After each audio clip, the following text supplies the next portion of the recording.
How to hide online status on Messenger. Hey everyone, welcome back to another tutorial video. In today's video, I'll show you how you can hide your online status on your Facebook Messenger. So to do that, first of all, open the Messenger app on your mobile device and then make sure you are logged into your Messenger account.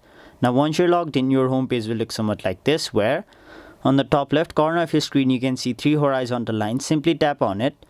After that, just beside your name you can see the little gear icon. Simply tap on it. Now once you've done that, you can see the option named active status. Simply tap on it, and then as you can see where it says so when you are active, it is currently toggled on, meaning other people will see when I'm online and when I'm offline. So if you want to appear offline even when you are online, or you simply want to hide your online status, all you have to do is simply untoggle this bar right over here, and then it will ask you to confirm whether you want to turn off active status or not. So simply tap on the option turn off, and now even when you are online, other people won't see you as online, and you will also not see other people when they are online.